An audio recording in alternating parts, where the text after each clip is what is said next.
The longest partial government shutdown in U.S. history is over, with Congress passing a bill restoring the flow of federal dollars to most of D.H.S., excluding ICE and CBP, which will be funded in a separate reconciliation package. Democrat Senator John Fetterman is now calling out those in his own party, writing on X, quote, "D.H.S. employees unpaid. 1,000 plus TSA agents quit, zero ICE reforms, nation less safe." As the only Democrat who wanted common sense ICE reforms but always refused to shut the agency down, this was unnecessary and a failure of Congress. 76 days. Yeah, that's right. For 76 days, congressional Democrats chose to play games with the Department of Homeland Security and disrupt the lives of everyday working Americans. And why? Well, the short answer is because they could. During that time, Americans saw chaos at airports across the country, long lines, delays, frustration, and missed flights. Meanwhile, critical agencies like the TSA, Coast Guard, Secret Service, FEMA, and CISA were all tangled up in the Democrats' web of lies. But what was the real objective? The narrative pushed to the public by the Democrats and the mainstream media was that this fight was about defunding ICE and Customs and Border Protection, about forcing reforms in those specific agencies. But behind the scenes, funding for the rest of DHS was being used as leverage, a pressure tactic aimed at forcing Republicans to give in to their Democrat demands. But here's the problem. They didn't expect the truth to come out. And when it did, it came from honest reporting, from trusted voices in the mainstream, and the albatross around their neck, better known as Senator John Fetterman. This dude is a combination of Joe Manchin and Kirsten Sinema on steroids. Now, whether you agree with him or not, Fetterman said something that cut straight through the noise. He pointed out in an oversight hearing for ICE and CBP that both departments were already funded, locked in at $70 billion through 2029. In other words, shutting down DHS wasn't going to accomplish what people were being told it would. It made the entire standoff futile. And that's exactly what he said just hours before the shutdown even began. Live on TV. That kind of honesty doesn't sit well in the nation's capital. Because when you strip away the talking points, the question becomes unavoidable. What really was this all for? What was it all about? The policy or the power? And was it about protecting one of their primary political bases, one that grew astronomically during the Biden administration, on border policies over the last 4 years, by way of the auto pen? And if that's the case, then this wasn't just a disagreement, it was a strategy, and a calculated one. Now, whether you see Fetterman as a truth teller or a political hack, one thing is certain: moments like this don't go unnoticed. And in today's political climate, telling the truth can sometimes make you a target. Just ask President Trump. So the real question isn't just what happened, it's why it happened. And whether voters are paying attention to what is really going on. Here's Johnny.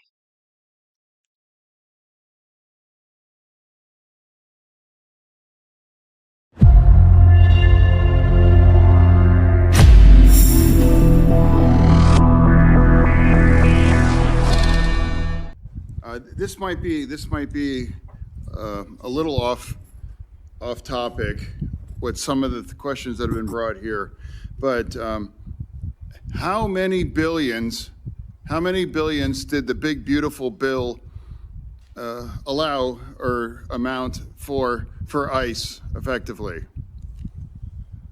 Sir, we're about 75 billion. Okay, so now, and I think even I do believe everyone here at the chair never voted for the big beautiful bill, correct, Chairman? Okay, all right. So, but now, can we establish now that ICE has plenty of money right now? I mean, effectively, now that vote's going to come about shutting down D.H.S. because a lot of people, including myself, would like to see some changes made. But if that vote happens and D.H.S. is now shut down, would that have any meaningful impact on ICE operation? Because they have $75 billion from the big beautiful bill. How many other operations departments are in D.H.S.? Like Coast Guard. Coast Guard, okay. FEMA, CBP. FEMA, okay. CISA, which is CISA, like cybersecurity. Yes, sir. I mean, that's kind of important, right? Yes, sir. Yeah, then that would shut down. Yes, sir. Okay. And now another one also, TSA. TSA is under DHS. That's another one. Okay. So if someone votes to shut the DHS down, they are not having any meaningful functional impact on ICE because they have unlimited money effectively for right now, right? Yes, sir. So you're going to punish all of these other parts, the very important parts of our government, TSA, Coast Guard, FEMA, and cybersecurity. That's what kind of a statement if we announce to our enemies, like, well, our cybersecurity agency, now we're going to be shut down. If I really want to make a move, that probably makes it better. And then, so is that a accurate statement? It's a fair assessment, sir. Yes, sir. Okay, and finally, I have effectively about a minute left, so I just want to reiterate. So, within the next 2 hours, DHS is going to be effectively to path to shut down. And I want to remind everybody that ICE has plenty of money, and that vote to shut DHS down will have no functional impact on ICE because they have that $75 million from the big beautiful bill. Correct? Yes, sir. All right, I cede. I remember how Fetterman was framed going into the 2022 election in the Commonwealth of Pennsylvania. To Dems, he looked like the perfect sock puppet candidate. Show up, keep a low profile, and vote in lockstep with all the other leaders, like Chuck Schumer and Mitch McConnell, with no surprises. To the Uniparty, it didn't matter if he suffered from a serious stroke in May of that year or not. Forget his speech impediment. All he had to do was be one of the greatest ventriloquist dummies in the history of the nation's capital. Just like the GOAT, Joe Biden. But something is happening. Once President Trump returned to the White House, Fetterman started to stand out to patriots. In fact, he became one of the only high-profile Democrats willing to break ranks from that pack of hyenas. At first, I'll admit, he caught me by surprise. He showed up on Inauguration Day dressed like he was headed to the gym for a pickup game versus the Three Stooges. But if he's willing to think for himself, then I'm proud to say, welcome to the table.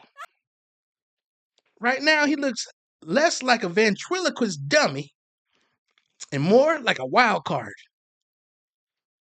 Next, we got Carly Shimkus and Republican political strategist Casey Smedley to take us even further down the rabbit hole. Here we go. this was unnecessary and a failure of Congress. Republican strategist Cassie Smedley joins me now. Cassie, thank you for joining us. Does John Fetterman have a point here? What was accomplished as a result of this government shutdown? Seems like Senator John Fetterman is the only one speaking any sort of common sense in today's Democrat Party. 75 days. How many hours did how many families spend waiting in TSA lines, which, by the way, were another security fiasco of its own, having that many people hanging outside the airport in these soft areas, and to accomplish nothing. And then you have Republicans and President Trump who have had to come in and cobble this together and figure this out because Democrats held the American people in Congress hostage. Now, in this final clip, we have the newly minted D.H.S. Secretary, Mark Wayne Mullen. He'll be explaining the difference between socialist Democrats like AOC and Zoran Mamdani and the most popular common sense Democrat, which is shaping up to be Senator Fetterman. Take a look. The record shutdown lasted nearly 80 days, leaving some workers without paychecks and under stress, of course. And yesterday on Capitol Hill, New York Congresswoman Alexandria Ocasio-Cortez was asked if the shutdown was worth it. Here's what she said. I think it is important to block that CBP and ICE funding without accountability. And I think that's what transpired. Those reforms you were looking for never got enacted. Are you concerned that those reforms didn't get enacted? Yeah, well, I mean, of course. You know, that CBP and ICE funding did not pass through, and it should continue not to pass through without those reforms. And joining us now is D.H.S. Secretary Mark Wayne Mullen. This is your first interview since you got the funding. She thinks it was worth it. Mm-hmm. John Fetterman, one of your former colleagues in the Senate, he said no, posting this. The DHS employees were unpaid. 1,000+ TSA agents quit. I didn't realize the number was that high. 0 ICE reforms, and the nation is left safe. I would say he's probably right. How do you see it? He's absolutely correct. John Fetterman is a common sense Democrat that I consider a friend. AOC is a socialist Democrat that wants open borders and keep all the felons running amok on our cities. The truth is, what we have now is an opportunity to actually move forward. What was taking place was tearing Homeland altogether, from the Coast Guard all the way down to ICE and everybody in between. Just TSA, we lost almost 8% of the workforce, which is almost double what our attrition rate typically is. Yeah, so how do you replace those people? Well, Can it you takes get them 4 months. Well, not really. It takes about 4 months to onboard people. Just CISA, who's over, CISA, by the way, takes care of our cybersecurity. Mm-hmm. We're down 1,100 people.